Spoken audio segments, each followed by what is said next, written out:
Welcome back to the deep dive. Today we're digging into something pretty major, though maybe a bit under the radar, happening over at Meta, Instagram's parent company. That's right. And look, if you've ever linked your personal Instagram account to another app, maybe a journaling app, maybe something for a portfolio, even dating apps, you really need to pay attention. Yeah, this is crucial information. Because that link, that connection you might take for granted, it's basically about to be cut. It is. It's what we often see as a platform sunset, but this one has really big implications for how outside developers can work with personal Instagram data. Okay, so what's the technical thing we're focused on? Meta is officially shutting down something called the Instagram Basic Display API. Right, the basic display API. Yeah. Sounds dry, I know. It does sound dry, but it's the pipe, essentially. Yeah. It's how your personal photos, your profile info, flowed from Instagram into those other apps you might use. Okay, so API shut down, maybe people tune out, but the effect isn't dry at all, is it? This hits features, things maybe we've even paid for. What's the deadline we need to know? The hard stop is December 4, 2024. December 4th, okay. Yeah. So our mission today really is to unpack what this API actually did, figure out which features are, disappearing, and what this tells us about Meta wanting to control its own ecosystem. Let's start right there. The basic display API. Why was this the tool developers went for? What did it let them do? Well, for quite a while, it was just the most direct way to get at a user's personal content. Basic stuff. Read-only, mostly. Like photos and videos. Exactly. It let an outside app display your profile info, your images, your videos, and crucially, it was relatively simple to set up. Less complex than their other systems. Simpler integration, you mean? Yeah, less verification needed sometimes. It was kind of the easy gateway for an app to say, hey, show me this user's latest posts, and Instagram would send them over. That simplicity allowed for a lot of smaller creative uses. Okay, so that simple gateway is being switched off. What happens immediately for, say, the average person who linked their accounts ages ago and hasn't touched it since? Basically, a data blackout for those apps. Come December 4th, any app relying on that specific API to pull your personal photos or profile stuff will just stop working in that regard. It'll just break. The connection will break, yeah. Meta's told these developers they need to switch to a newer system if they want to keep any kind of Instagram connection going. But here's the twist, right? Because they did offer a replacement. The Instagram Graph API sounds more advanced, maybe better. It sounds like it, yes. More robust, perhaps. But who is it actually for? This is key. This really is the crux of it for personal users. The Graph API, the replacement, it's designed only for business accounts. Business accounts like brands and influencers. Yeah, exactly. Brands, creators, companies using Instagram for, marketing, analytics. It gives them richer data, sure, but only if you have a business profile set up. So let me get this straight. If I'm just me, a regular person using Instagram, maybe I want my holiday snaps in my journal app or show my latest baking on my dating profile. There's no replacement pathway for my personal data using this new system. I'm just out. You're effectively locked out, yes. For that kind of automated sharing from a personal account to an external service, that door is closing. Yep. Third parties who aren't like official Meta business partners, they can't access that personal data stream anymore.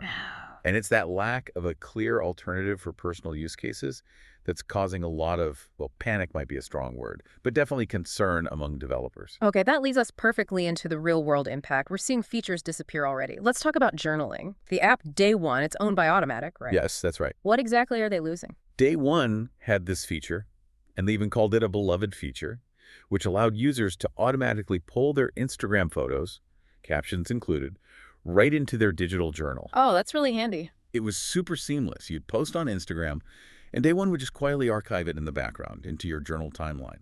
A set it and forget it kind of thing, making sure those maybe more fleeting Instagram moments got saved alongside your written thoughts. And I can see why that's relevant to our listeners. This wasn't just some freebie add-on, was it? This was tied into their paid service. Absolutely. It was a core part of their premium subscription. Day One explicitly marketed it that way, tied into their, $34.99 a year plan. Right.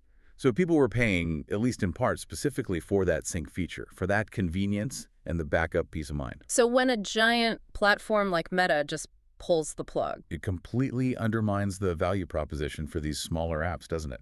Users paid for something that, through no fault of Day One's, just won't work anymore. So the loss isn't just, oh, that was convenient. It's actual value for money paid. And suddenly, keeping that journal up to date requires manual work, downloading, re-uploading. It's a huge step backwards in terms of convenience. You have to manually download from Instagram, maybe use their takeout tool, then upload to day one, re-enter captions maybe. It's clunky. Yeah. And think about the person who hasn't checked their day one settings for months, just assuming it's all archiving nicely. After December 4th, they log in. And huge chunks of their recent life, documented on Instagram, are just missing from their journal. Yeah. That silent failure is a real consequence. That's a really good point. And it's not just about private journals. This also changes how we present ourselves publicly, especially in the dating world. What's happening with apps like Tinder or Hinge? Right. So for dating profiles, linking your Instagram served a really important social function. It added a layer of perceived authenticity. How so? Well, users could display their current Instagram posts right there on their dating profile. It wasn't just static uploaded photos. So it showed you were active, gave a glimpse into your real recent life beyond the, 5 best selfies you picked. Exactly that.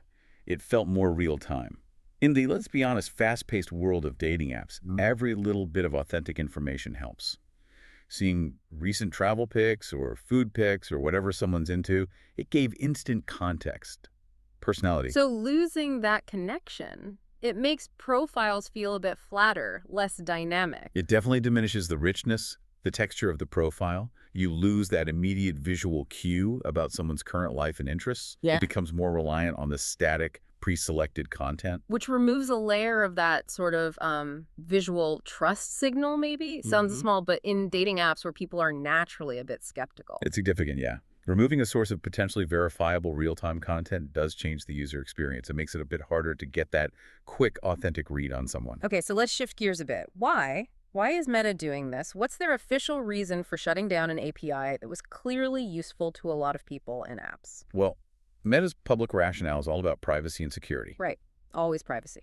They say it's about better vetting of who gets access to user data, tightening controls, protecting users from, potential misuse. Okay, but hang on.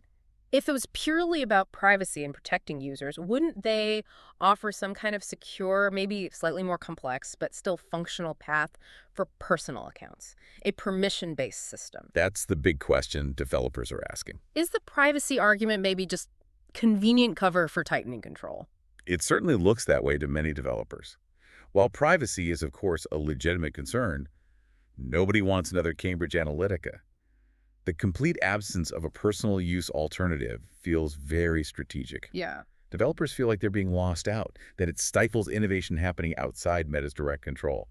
Using Instagram content creatively just got a lot harder, maybe impossible for some. And this isn't happening in a vacuum, is it? We need to put this in historical context. Meta's been getting stricter about data access for years now. Oh, absolutely.